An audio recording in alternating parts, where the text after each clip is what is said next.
तो भाई आप थाईलैंड के जिन गांव की बात कर रहे हो वहाँ पे आप कितने दिन तक रहे थे? गांव के एरिया में तो हम लगभग 18-19 दिन थे। वैसे पूरा थाईलैंड हम 40 दिन करे थे। वो वाला जो पार्ट है थाईलैंड का उस बारे में थोड़ा बताओ, जो लोगों ने इतना एक्सपीरियंस नहीं करा वो वाली साइड थोड़ी बताओ, कैसी है वो, कैसे लोग, कैसा कल्चर है वहाँ पे? देखो यार, वो वाले ना ऐसे एरियाज़ है, मतलब वहाँ पे आपको पब्लिक ट्रांसपोर्ट इतना मिलेगा नहीं। हम ट्रैवल कर पाए क्योंकि हम अपनी गाड़ी से ट्रैवल कर रहे थे, तो हम तो मतलब कहीं भी जा सकते हैं। कि मान लो हाईवे से अंदर एक कोई गांव मुड़ रहा है, हम तो घुस गए अंदर और 2-3 दिन रुक गए वहीं पे ही, आसपास क्या है क्या जगह है। जैसे वहाँ पे एक जगह का नाम मेरे को याद नहीं आ रहा, बट उसे कहते हैं स्विट्ज़रलैंड ऑफ थाईलैंड। बट आप यूट्यूब सर्च करोगे ना, मतलब इंडियंस कोई गया ही नहीं हुआ वहाँ पे, किसी को पता ही नहीं उस एरिया के बारे में कि वो थाईलैंड में एग्जिस्ट भी करता है।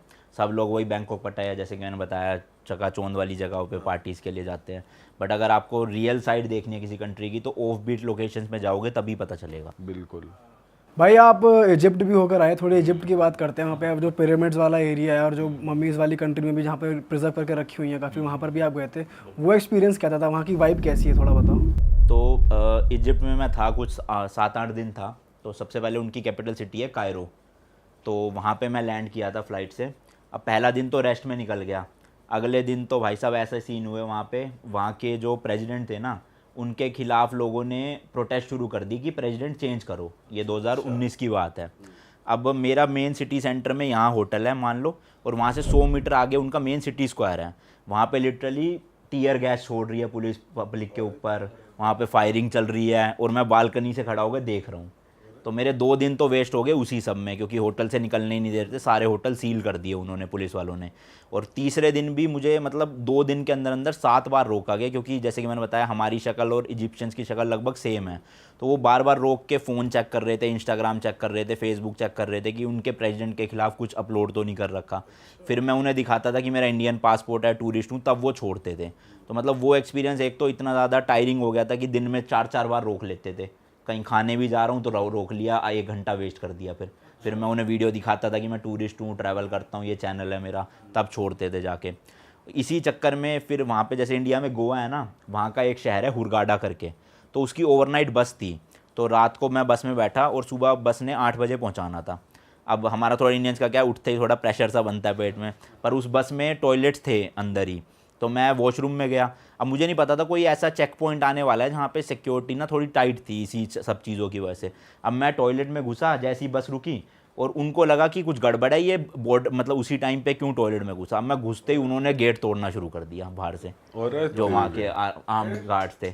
अब मेरे को लगा कोई नॉर्मल टूरिस्ट होगा जिसका प्रेशर बन गया भाई होगा का भाई। वरना प्रेशर, वो घोट घोट कॉलेज है इज अ कॉल। अब मुझे लगा कोई टूरिस्ट ही होगा जिसको भी जाना होगा, इसलिए वो कर रहा है। तो मैं अंदर से इंग्लिश में बोल रहा कि आ रहा हूँ आ रहा हूँ आ रहा हूँ। अब वो भाई सब रुके ही ना, वो तो लिटरली ऐसे हो गए कि तोड़ देंगे जैसे गेट अभी के अभी। तो फिर मैं फटाफट से निकला बाहर, देखा तो भाई वो आर्मी वाले वहाँ के हाथ पकड़ के ले गए वो अंदर बंकर में जो उनका। फिर मेरे सारे बैग निकलवाए। तो बस बस रुकी रही हाँ, आपके रुकी लिए? रही सब। हाँ ये ठीक है, कभी बस भी चली जाती। फिर उन्होंने सारे मेरे बैग्स निकलवाए, जो लगेज सेक्शन होता है उसमें से सारी चेकिंग करी। फिर उनके एक सीनियर ऑफिसर आए जिनको इंग्लिश आती थी थोड़ी बहुत, उनको इंग्लिश नहीं आती थी। फिर उनको मैंने अपना पासपोर्ट दिखाया, बताया सब कुछ कि ऐसे ऐसे मैं तो वॉशरूम के लिए गया था। उनको शक हुआ कि कुछ गड़बड़ है, ये इसी टाइम पे क्यों घुसा अंदर। तो बस फिर वही आधा 1 घंटा उन्होंने वेस्ट करा, फिर जाने दिया। तो एक तो एक्सपीरियंस वहाँ का ये काफ़ी ज़्यादा बेकार था कि ये तो यादगार रहेगा भाई, क्योंकि कहाँ से निकाला है आपको वो वाली बात एक वो है। टट्टी भी चैन से नहीं करने दी। सही बात है। हाँ। और दूसरी चीज़, इजिप्ट एज अ कंट्री ना काफ़ी ज़्यादा मुझे नेगेटिव वाइब्स मिली वहाँ पे। मतलब एक जो कायरो है वहाँ पे म्यूजियम है जहाँ पे ना रियल ममीज़ रखी हुई है। तो ममीज़ जिनको नहीं पता मैं बता दूँ, आज से कई हज़ार साल पहले लोगों का वहाँ पे मान्यता थी कि मम्मीफिकेशन करके एक प्रोसेस होती है जिसमें कुछ केमिकल्स मतलब रेजिन्स वगैरह का यूज़ करके आप जब आपकी डेथ हो जाती है तो आपकी बॉडी को ना पट्टियों से लपेट के प्रिजर्व कर देते हैं। अब उनका हर किसी का अपना अलग अलग मानना होता है कि कुछ लोग सोचते हैं कि वो आफ्टर लाइफ के लिए उनकी बॉडी प्रिजर्व रहेगी। कुछ लोग अपने साथ अपनी पर्सनल बिलोंगिंग्स भी जो है वो साथ में ही दफना देते हैं कि हमें आफ्टर लाइफ में इन चीज़ों का यूज़ होगा, जैसे गोल्ड की ज्वेलरी हो गई, बर्तन हो गए। तो अलग अलग सबकी वो थी। बट वहाँ पे अभी भी रियल ममीज़ काफ़ी सारी 20-25 ममीज़ रखी हुई है जो अलग अलग जगह से ना निकाली गई है। कितने साल पुरानी है? बहुत कई हज़ारों साल पुरानी ममीज़ है वो। तो वो उनको ताबूत में, ग्लास वाले ताबूत में रख के म्यूज़ियम्स के अंदर प्रिजर्व किया गया है। तो वहाँ की वीडियो किसी ने नहीं बनाई हुई थी आज तक। अब एज अ यूट्यूबर मेरे अंदर चुलती कि मैं बनाऊंगा तो ऑब्वियसली कंटेंट वायरल जाएगा। अब उस टाइम पे मैंने चैनल शुरू किया था, 500-600 व्यूज़ आया करते थे चैनल पे। अब मैंने छुपते छुपाते डरते डराते बना दी वहाँ की वीडियोस किसी तरह। वो वीडियो एक हफ्ते में ही 5 मिलियन चली गई। अच्छा सॉरी मैं कट कर रहा हूँ भाई, म्यूजियम के अंदर अलाउड नहीं था शूट करना? नहीं अलाउड नहीं था। मतलब फ़ोन था ऐसे वन प्लस, तो चुपके चलते चलते ही लोग ले रहे थे छुप के फ़ोटोज़, बट कोई प्रॉपर वीडियो नहीं बना रहा था। जो फॉरेनर्स आए हुए थे यूएस वगैरह के, वो ले रहे थे फ़ोटोज़, बट गार्ड्स काफ़ी थे वहाँ पे, अगर वो देख लेते तो डिलीट करवा देते। बट वो एक्सपीरियंस मेरे लिए भी काफ़ी अच्छा था। मम्मीज़ का जानवर तक उन्होंने मम्मीफाई करके रखे हुए थे, जो क्रोकोडाइल, डॉग्स, बिल्लियाँ काफ़ी सारी। स्ट्रक्चर वाइज बड़ी थी, जैसे इंसान पहले कहते कि बड़े, हाइट भी बड़ी होती। मतलब मैं भेजूंगा आपको फोटो वीडियो या वीडियो का लिंक, वो डालना आप। कई लोगों के तो ऐसा था शक्लें जैसे वो एलियंस हो। अच्छा। मतलब उनकी पूरी बॉडी तो ममीफाई कर रखी है, लेकिन सिर्फ मुंह पे अब उनका सिर्फ स्कल बचा है। वो स्कल देखने में ऐसा अजीब लग रहा था कि नॉर्मल ह्यूमन बीइंग ना हो वो जैसे। तो बहुत अजीब सा था वो, आप देखोगे ना फोटो वीडियोस तो अजीब सा लगेगा वहाँ पे। अब कायरो तो चलो एक डेवलप सिटी थी, वहाँ पे बहुत सारी मतलब आसपास पॉपुलेशन रह रही थी, बट वहीं से 50 किलोमीटर दूर एक सिटी है गीज़ा करके। तो गीज़ा के पिरामिड्स आपने सुना होगा, बहुत फेमस है। 3 पिरामिड्स हैं वहाँ पे जो पूरे वर्ल्ड में फेमस है। तो उस एरिया में ना मुझे लगा था जब कायरो भी डेवलप्ड है तो वो भी डेवलप्ड ही होगा। 50 किलोमीटर दूर क्या ही बदल जाएगा, जैसे गुड़गांव से नोएडा आ जाओगे तो डेवलपमेंट इतनी कुछ खास बदलेगी नहीं। बट वहाँ जाते ही सब वीराना, मतलब इतनी नेगेटिव वाइब्स आ रही। मैंने जो होटल बुक करा ना, उसके रूम्स तो फ़ोटो में थे बहुत तगड़े, पर जब मैं गया वो गांव से भी बदतर एरिया था। वहीं पे भैंसे है, वहीं पे भैंसों ने पूरा गोबर कर रखा है गेट पे ही। रास्ते इतने पतले पतले से अंदर होटल में जाने के, शेडी से, मतलब अंधेरा हो रखा है, डर लग रहा है। तो लोगों ने अपने फ्लैट को ही ना होटल में चेंज करा हुआ था। जैसे 3 BHK है तो 3 बेडरूम अलग अलग होटल में चढ़ा दिए। अब जो उसके ओनर थे वहाँ तो रह नहीं रहे थे, खाली वो 3 रूम थे और उन 2 रूम में भी कोई नहीं। अब उस पूरे इतने बड़े अपार्टमेंट में मैं एक अकेला बंदा, और आसपास की वाइब्स इतनी नेगेटिव, मेरी फट रही दिन में ही। 12-1 बजे की बात है, बाहर रोशनी हो रही है, फ्लैट में पूरा अंधेरा। मतलब लाइट के नाम पे एक बल्ब था पीले रंग का, वो भी बहुत डल बल्ब की लाइट थी नहीं। तो मैं डरते डराते अपने रूम में अंदर गया, बैग वैग रखा सब कुछ, और पिरामिड्स के लिए निकलना था मुझे। तो मैंने कहा कुछ खा लेता हूँ, मैगी बना लेता हूँ। तो मैगी बनाने से पहले मैं जब अपना बैग रख रहा था तो किचन में से बर्तन खड़कने की आवाज़ आई। अब वहाँ तो अपार्टमेंट में कोई भी नहीं, मैंने खुद ही लॉक करा अंदर से, और ओनर बता के गए कि कोई भी नहीं है यहाँ पे, अभी तो फ़िलहाल आपका ही रूम है। और वहाँ खड़कने का मतलब जैसे कोई बर्तन धो रहा हो, प्रॉपर वो वाली आवाज़। मैं बाहर निकला किचन में, देखा वहाँ कोई भी नहीं, ना कोई बर्तन खड़क रहे ना कुछ, ना मतलब सब कुछ सेट हुआ, पर अपनी जगह पर आवाज़ आई थी अंदर से पक्का। अब मैं वापस गया मैगी के पैकेट निकालने के लिए, जैसे ही मैं वापस बाहर गया वहाँ एक लड़की खड़ी हुई। अरे अब वो लड़की कहाँ से आ गई, ना मुझे ओनर ने बताया, ना वहाँ पे थी वो, और अचानक से ही वो प्रकट हुई जैसे पता नहीं क्या। अब मतलब ऑब्वियसली वो भूत नहीं थी वो टूरिस्ट थी, पर वो आई कहाँ से कुछ आइडिया नहीं है, और ओनर ने भी मुझे कुछ इन्फॉर्म नहीं किया था। अब पहली नज़र में तो जैसे मैं इस दरवाजे से बाहर निकला, सामने किचन में वो लड़की खड़ी है, मेरी देखते ही फट गई बहुत बुरी वाली। भाई कौन है, कहाँ से आ गई अचानक से? गेट तो मैंने खुद लॉक किया अपार्टमेंट के अंदर से, ये कहाँ से आ गई उसमें से? फिर मैं गया उसके पास तो बातचीत हुई, तो वो यूएस से आई हुई थी, टूरिस्ट ही थी वो भी लड़की भी। तो मतलब भूत तो नहीं थी, पर वो एक तरह से जब वहाँ की वाइब इतनी नेगेटिव थी, दिमाग में थॉट्स ऐसे चल रहे थे। हाँ, तो मतलब मैं वैसे भूत प्रेत में ज़्यादा यकीन नहीं करता। मुझे ऐसा लगता है कि ज़्यादातर लोगों को जो चीज़ें एक्सपीरियंस होती है ना आज के ज़माने में, वो ज़्यादातर उनके दिमाग की वजह से ही होती है। पहले के ज़माने में मानता हूँ जब पॉपुलेशन नहीं होती थी, हो सकता है होते हो, जैसे हमारे दादा भी बताते थे कि उन्होंने पेड़ पे भूत देख लिया था, पार्टी हो रही थी भूत की, जैसे मेरे दादा सुनाते थे, रात को उन्होंने प्रसाद दे दिया, ये दे दिया। अब के ज़माने में मुझे लगता है स्पेशली इंडिया में जब इतनी पॉपुलेशन हो चुकी है तो भूत प्रेत एग्जिस्ट नहीं करते होंगे, बट फिर भी लोगों के मन में दिमाग में चीज़ें आ जाती है, तो उस वजह से।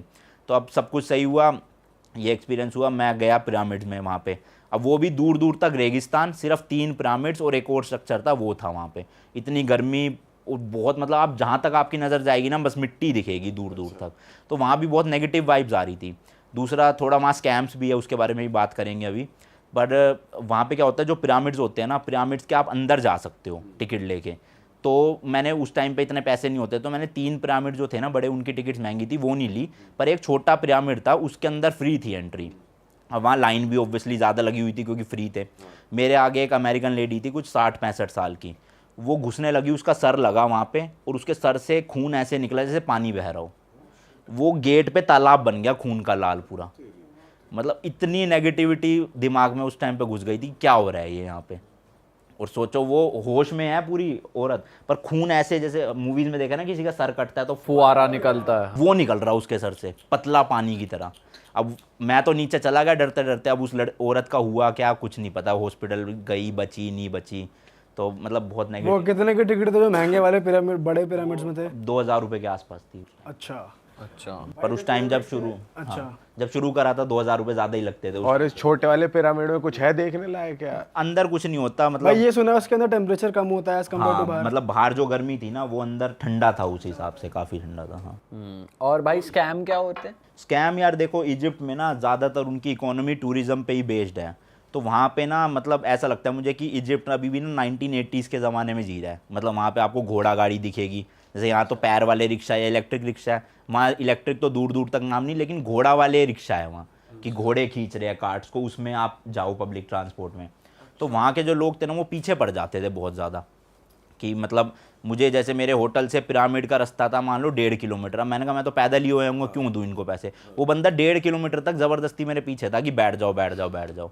तो ये चीज़ बहुत करते हैं। और स्कैम क्या करते हैं, जैसे आपसे बात होगी, वहाँ की करेंसी है इजिप्शियन पाउंड, तो मान लो आपकी बात होगी 50 इजिप्शियन पाउंड की, तो वो आपको कहेंगे ओके ओके बैठ जाओ बैठ जाओ। जब उतरने लगोगे ना तब 500 बना देंगे उसको।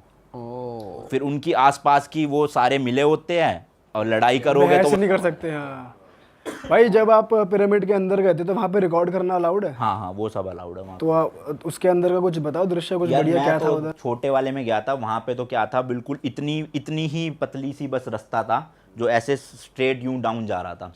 तो रेंगते तो आप पहले नीचे जाओ, फिर नीचे जाके ये जितना कमरा है इससे लगभग 1/4 कमरा था वो बना हुआ, जिसमें अंदर बस पत्थर पड़े हुए थे और कुछ नहीं। तो अब वहाँ पे कई लोगों की मान्यता ये है कि पिरामिड्स बनाए जाते थे उस टाइम के राजा रानियों को दफनाने के लिए, बट एक्चुअल में आज तक कोई भी पिरामिड में से कोई मम्मी रिकवर हुई नहीं है। तो कुछ लोग कहते हैं वो एलियंस ने बनाए थे, क्योंकि वो स्ट्रक्चर भी आप जैसे फ़ोटो में देखोगे ना पता नहीं चलेगा, बट वहाँ पे जितना ये सोफ़ा है ना इतने बड़े बड़े पत्थरों से बना हुआ है, वो कई हज़ार किलो के पत्थर। तो सोचो आज से जितने साल पहले वो बने थे उस टाइम पे ना क्रेन होती थी, ना कोई ऐसे बड़े इक्विपमेंट्स होते थे जिससे बनाया जा सके, प्लस उनकी हाइट इतनी ऊंची। अब आप सोचो इतने 1000 किलो का पत्थर कैसे उठेगा।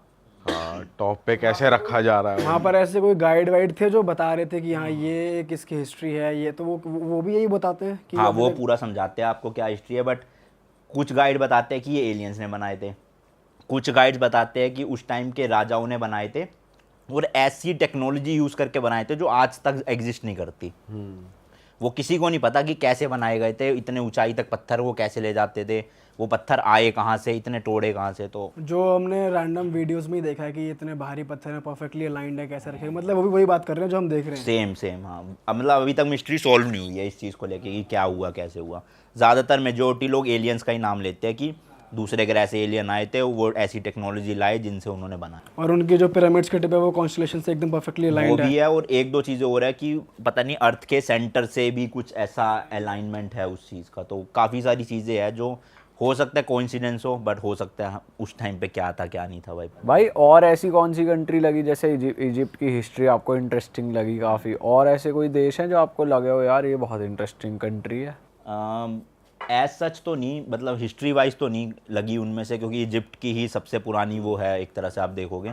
बट हाँ ईरान की वैसे मेरे को काफ़ी अच्छी लगी, जो वहाँ का लैंडस्केप है या वहाँ का शहर है, वहाँ के अलग अलग। अरे वाह, आपने ये वीडियो यहाँ तक देख ली भाई, तुमने हमारी मेहनत सफल कर दिया, तुम ही लोग हो असली रियल हिट। और अगर आपको बहुत मज़ा आ रहा है ऐसी क्लिप्स में, ऐसी वीडियोस में, तो फटाफट जाइए प्लेलिस्ट पे बिंज वॉच कीजिए, सारी वीडियोस देख डालो और मौज काटो। That is it. हम मिलेंगे नए पॉडकास्ट में, नए क्लिप में। Till then bye bye, see you, take care, do subscribe.